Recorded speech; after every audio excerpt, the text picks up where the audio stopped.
আচ্ছা ক্রিস, তোমাদের কি কাউকে সন্দেহ হচ্ছে, মানে ক্যাটারিং এর লোক বা আদার্স? না, আমি সন্দেহ করছি শোভা ব্যানার্জিকে।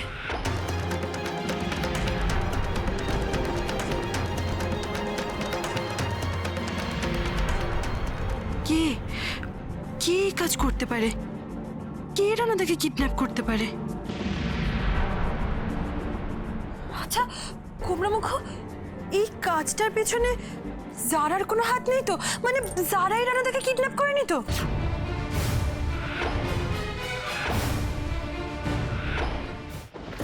জারার বিষয়টা আমি বুঝতে পারছি রাধা, কিন্তু ওর মোটিভটা এখনো আমার কাছে ক্লিয়ার নয়। এসো দেখি একটু ক্লাবের ছেলেদের সঙ্গে কথা বলি। রিজা, তোমরা এখানে? আমরা একটা খুব বড় বিপদে পড়ে এখানে এসেছি গো ভাই। আসলে রানাদা মানে কাকুন্দির হাজবেন্ড কাল রাত থেকে নিখোঁজ। রানাদা নিখোঁজ মানে? কাল রাতে তো রানাদার কাকন্দির বিয়ের অনুষ্ঠান ছিল, বাবা মাও তো গেছিল। হ্যাঁ, কাল রাতের অনুষ্ঠানের পর থেকে ওকে আর খুঁজে পাওয়া যাচ্ছে না। আচ্ছা একটা কথা বলো তো, কাল রাতে তোমরা এই ক্লাবে কটা অবধি ছিলে? আমরা তো মোটামুটি 11টা সাড়ে 11টা অবধি ছিলাম। আচ্ছা, তার মধ্যে সন্দেহজনক কিছু দেখেছো? মানে কোনো গাড়ি পাশাপাশি দাঁড়িয়ে থাকতে, কোনো লোককে হাঁটাচলা করতে, অচেনা কোনো লোক, বা মানে কোনো চলন্ত গাড়ির মধ্যে থেকে কারো আওয়াজ কিছু শুনেছো? না, সেরকম তো কিছু দেখেছি বা শুনেছি বলে মনে হয় না।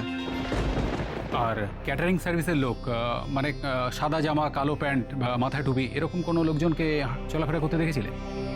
না, সেরকম তো কাউকে চোখে পড়েনি। একটু ভালো করে ভেবে বলো না প্লিজ। না গো, সত্যি সেরকম কিছু মনে পড়ছে না। ঠিক আছে, সেরকম কিছু মনে হলে বা ফার্দার যদি সন্দেহজনক কিছু দেখো তাহলে ক্রিস রাধাকে জানাবে, ঠিক আছে? আচ্ছা ঠিক আছে, ঠিক আছে। কাজটা ওরা এত নিখুঁতভাবে করেছে যাতে কাক পক্ষিতেও টের না পায়, কোনো ক্লু রাখেনি। যাই হোক রাধা, তোমরা এখন বাড়ি যাও, টেনশন করো না। আর কাকনকে একটু সামলাও, ওর পাশে থাকো।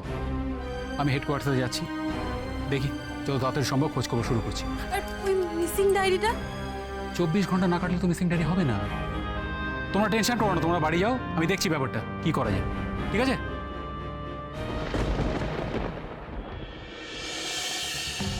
এই যারা এত কনফিডেন্স কিন্তু ভালো না, আমি বলে দিচ্ছি। হ্যাঁ, এই ক্রিস রাধার গৌরব যেভাবে পিছনে লেগেছে না, এই আমার মাঝে খুব ভয় করছে, বিশ্বাস করো যারা। আমি জীবনে কত ঝুঁকি নিয়েছি তুমি ভাবতে পারবে না, ভাবতে পারবে না। হ্যাঁ, শেষে কিনা ভাইজি জামাইকে কিডন্যাপ কর।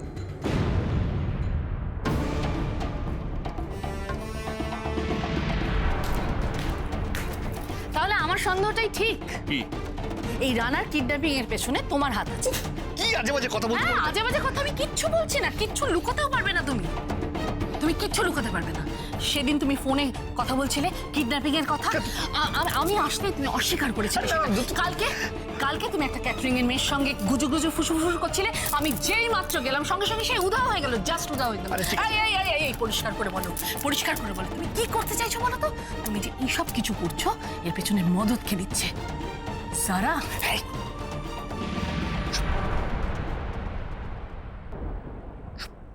এতদিন পর আমার সংসারে একটু শান্তি এসেছিল, আমার ভুলের প্রায়শ্চিত্ত করার একটা সুযোগ পেয়েছিলাম আমি।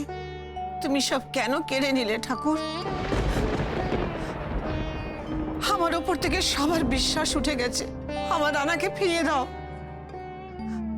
আমার কাকুরের দিকে আমি আর তাকিয়ে থাকতে পারছি না। আমার রানাকে ফিরিয়ে দাও ঠাকুর।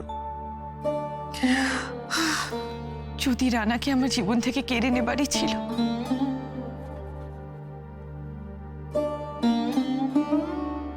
তাহলে কেন ওর সাথে আমার আবার দেখা করালে ভগবান? আমি রানাকে ছাড়া বাঁচতে পারবো না। আমার নিনি ওর বাবাকে ছাড়া থাকতে পারবে না। হে ঈশ্বর, আমার ভক্তিতে আমার পূজায় কোনো ত্রুটি ছিল কি? তা নইলে আমার এই পরিবারের উপর এত বড় বিপর্যয় কি করে নেমে এলো? কেন কেন আমার নাতনিটাকে এভাবে বারবার কষ্ট দিচ্ছ ঈশ্বর? কেন? রানাকে খুঁজে পেলে? কৃষ্ণ, রানাকে খুঁজে পেলে? তোমরা কি রানাকে খুঁজে পেলে? না কাকুন্দি, আমরা ক্লাবে আর অন্যান্য সব জায়গায় খোঁজ করলাম, কিন্তু কেউ কিছু কিছু বলতে পারছে না।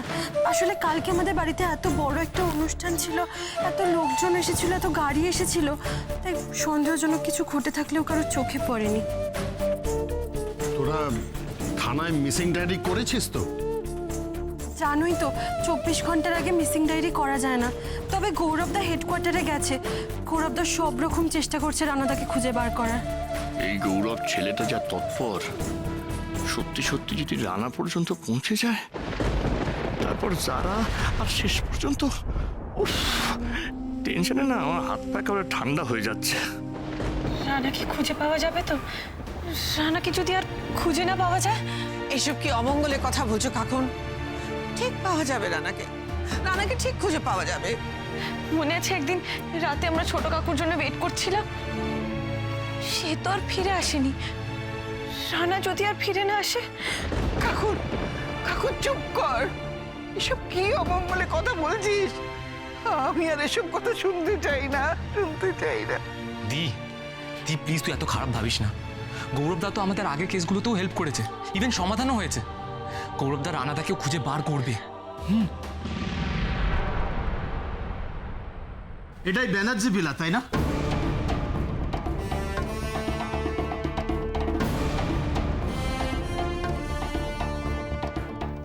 হ্যাঁ, এটাই ব্যানার্জি ভিলা। আপনারা কারা? আমরা জমি বাড়ি বিভাগের আধিকারিক। আমরা এই বাড়ির মালিকের সাথে দেখা করতে এসেছি। হ্যাঁ বলুন, কি ব্যাপার? আমি তো কিছুই বুঝতে পারছি না। কি দরকারে এসেছেন বলুন। আমাদের যা বলার সেটাই বাড়ির মালিকের কাছে খুলে বলুন। হ্যাঁ হ্যাঁ, আমি এ বাড়ির মালিক। কি ব্যাপার আমাকেই বলুন না। তবে দেখুন, এখন এই জমি বাড়ি নিয়ে কোনো কথা না বলাই ভালো। মানে আমরা খুব খুব চিন্তায় আছি, খুব ডিস্টার্বড আছি। আমার জামাই রণজয় সান্যালকে হঠাৎই খুঁজে পাওয়া যাচ্ছে না। ও, তাহলে আপনি কিছুই জানেন না?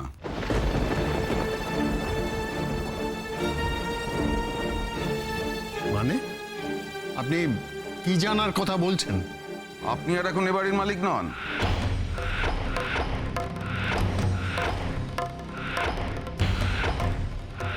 এ বাড়ির মালিক বদলে গেছে।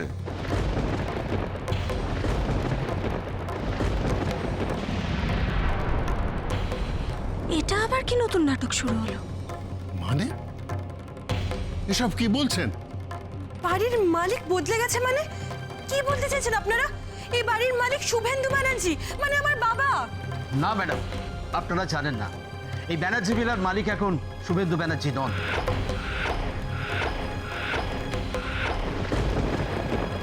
কাগজে কলমে এখন এই বাড়ির মালিক অন্য একজন।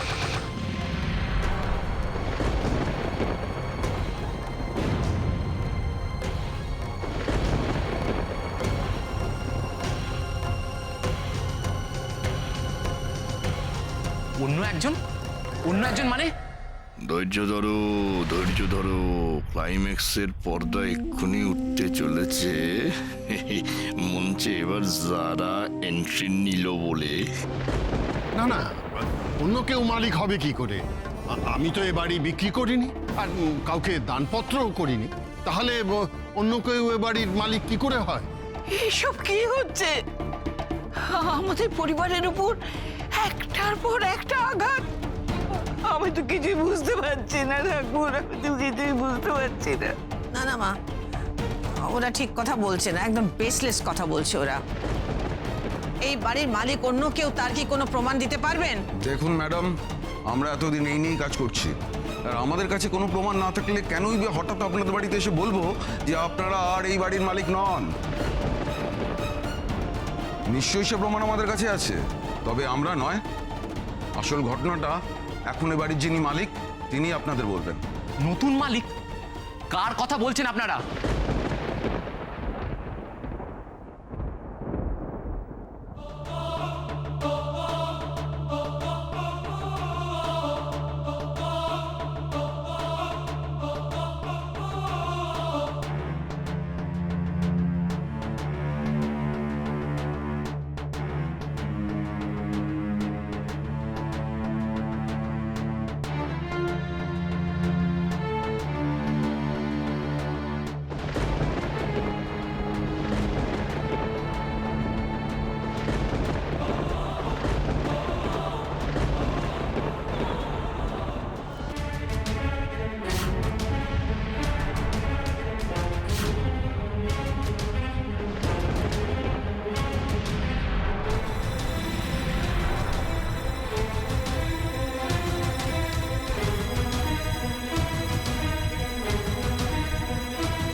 আমি এখন এই ব্যানার্জি ভিলার মালকিন যারা। আমাকে চিনতে পারছো নিশ্চয়?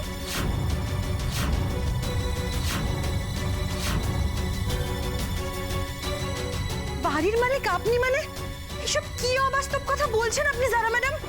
অবাস্তব? আচ্ছা তোমাদের কি মনে হচ্ছে বলো তো আমি এখানে তোমাদের সাথে ছেলে খেলা করতে এসেছি? অরিজিনাল ডকুমেন্টস আমার কাছে আছে, আর এই দলিলে পরিষ্কার করে আমার নামও লেখা আছে।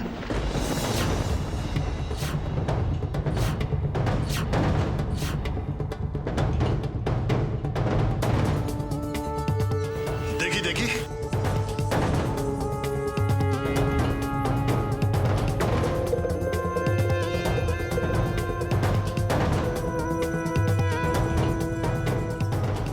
না না না না, এটা এটা আসল দলিল নয়, এটা ভুয়ো দলিল, এটা জাল দলিল। এ বাড়ির আসল দলিল তো আমার কাছে আছে। এক্স্যাক্টলি। যারা এই বাড়ির দলিল তোমার নামে কি করে হতে পারে? শুভেন্দু তোমাকে বাড়ি বিক্রি করে দেয়নি, তোমার তোমার নামে লিখে দেয়নি। শুভেন্দু ব্যানার্জি আমার নামে বাড়িটা লিখে দিয়েছে কি দেয়নি সেটা তুমি কি করে জানবে আন্টি? উনি হয়তো দানপত্র করে বাড়িটা আমার নামে লিখে দিতে পারেন। ইম্পসিবল, ড্যাড এই কাজ করতেই পারে না। উনি কি করতে পারেন কি পারেন না সেটাও আমি প্রুফ করে দেব। আঙ্কেল, এই সাইনটা কি চিনতে পারছো?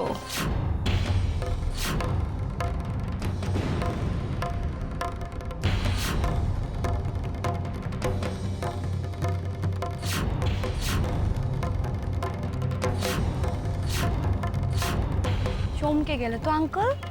কিন্তু এ কাগজে তো আমি সই করিনি। না না, এ সই আমার হতে পারে না, ইম্পসিবল। তুমি স্বেচ্ছায় সজ্ঞানী কাগজে সাইন করবে কেন? আরে বাবা, এটা তো আমি তোমার চোখে ধুলো দিয়ে তোমায় দিয়ে করিয়ে নিয়েছিলাম। আরে বাবা, আমাকে কেন এসবের মধ্যে জড়াস বলতো? হ্যাঁ, তুই নিজেই তো হলে পারতিস। এই পরেরটা এটা, হ্যাঁ।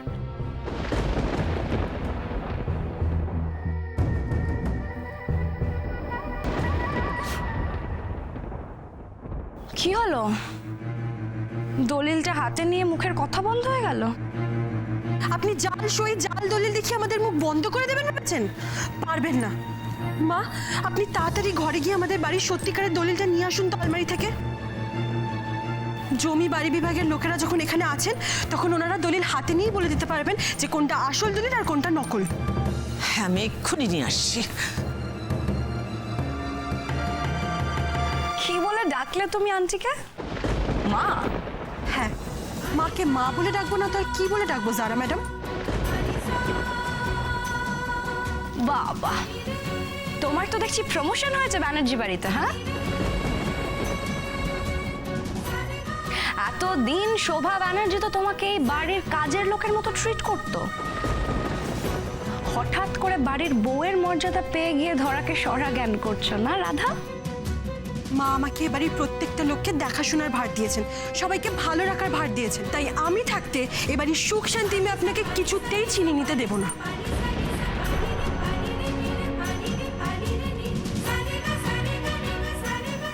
তুমি বাড়িটাকে আঁকলে রাখতে পারো নি রাধা? তোমাদের থেকে পুরো বাড়িটা আমি ছিনিয়ে নিয়েছি, আর সেই তুমি এখানে দাঁড়িয়ে দাঁড়িয়ে বাড়ির সুখ শান্তি বজায় রাখার কথা বলছো? মূর্খের স্বর্গে বাস করো না রাধা। সত্যিটাকে অ্যাকসেপ্ট করে নাও আর মাথাটা নিচু করে আমার গোলামি করো।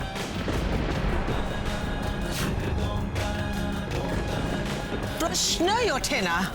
আমি দলিলটা নিয়ে এসেছি, এবার দেখি কে আমাদের বাড়ি আমাদের কাছ থেকে কেড়ে নেয়। অফিসার ধরুন, দেখুন দেখুন চেক করুন।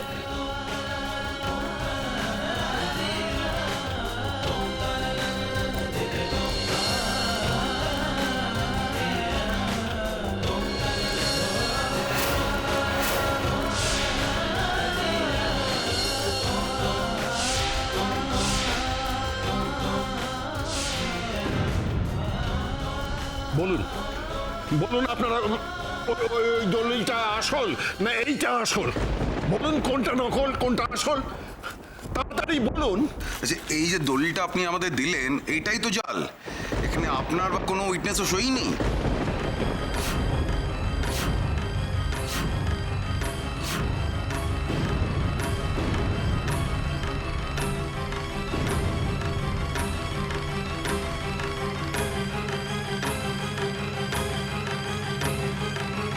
মানে মানে কি বলছেন আপনি?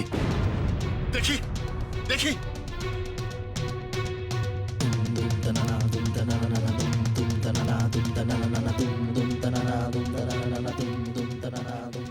কি এটা তুমি কি নিয়ে এসেছো শোভা?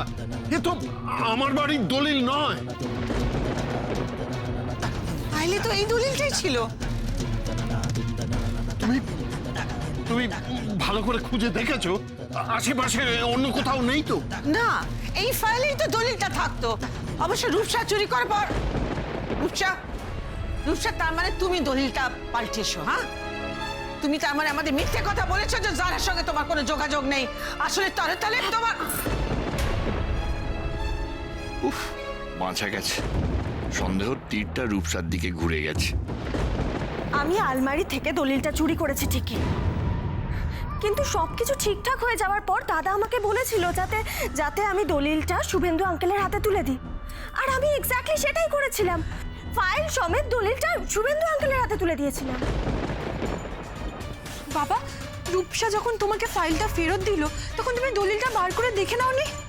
না না, রূপসা তো আমাদের ঘরের মেয়ে। ও যখন ফাইলটা ফেরত দিচ্ছে তখন এতে দেখে নেওয়ার কি আছে বল? এখন দেখছি আমি খুব বড় ভুল করেছি। বাবা, আমরা রূপসাকে বাড়ির মেয়ে মেনে নিলেও ও বোধহয় সেটা পুরোপুরি মানতে পারেনি। আর তাই রাধা, তুমি কি বলতে চাইছো সেটা আমি খুব ভালো করে বুঝতে পারছি। তোমাদের ওপর আমার মনে যতই ক্ষোভ, রাগ, হিংসা, ঘৃণা যাই থেকে থাকুক না কেন, দলিলটা কিন্তু আমি বদল করিনি। না না, ছল করে যে বাড়িতে ঢুকে বাড়ির মেয়েকে কিডন্যাপ করতে পারে, হ্যাঁ, আলমারি থেকে দলিল চুরি করতে পারে, তাকে তুমি বিশ্বাস করার কথা বলছো রূপসা? কাকুমণি, তুমি বিশ্বাস করো আমি দলিলটা পাল্টাইনি। তুমি কেন পাল্টাবে? দলিল তো পাল্টেছি আমি। দাদা, দাদা শোন, আমার কথাটা একটু শুনে যা প্লিজ। দাদা, এত প্ল্যান করে এত রিস্ক নিয়ে এই দলিলটা আমি চুরি করলাম, আর এখন যখন সব মিটমাট হয়ে গেল দাদার বক্তব্য আমাকে এই দলিলটা নাকি গিয়ে শুভেন্দু আঙ্কেলের হাতে দিয়ে সরি বলতে হবে। কি করে রে, কি করে একদিনের ভেতর তুই তুই এতগুলো বছরের কষ্ট করা, যন্ত্রণা পাওয়া, সাফার করা সবকিছু ভুলে গেলি আমাদের সববার? মানে চিহ্ন শোভা ব্যানার্জি তোকে মিষ্টি মিষ্টি করে দুটো কথা বললো, তুমি আমার ছেলে, তুমি আমার জামাই, অন্য তুই গলে গেলি। এত ভালো মানুষ তুই দেখাচ্ছিস কেন? অ্যাটলিস্ট এই দলিলটা তো আমাদের কাছে রাখতে পারতিস। রূপের তাস হিসেবে এটা তো ইউজ করতে পারতাম আমরা। ভালো লাগছে না, মাথাটাও ধরে গেছে। বেটা, ইয়েস ম্যাম। আমাকে একটা ব্ল্যাক কফি দেবেন। আর এখানকার রসুনটা কোথায়? এটা সোজা গিয়ে ডান দিকে।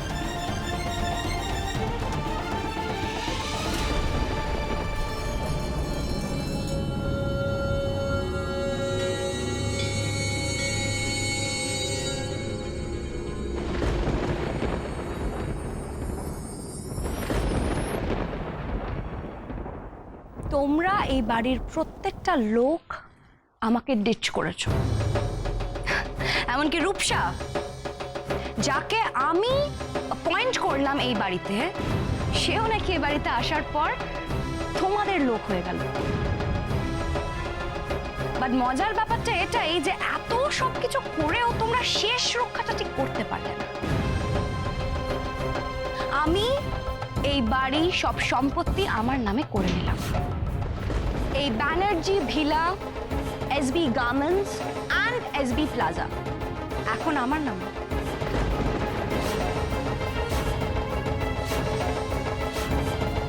মানে জারার নামে। আর তোমরা তোমরা সবাই এখন পথের ভিখারি।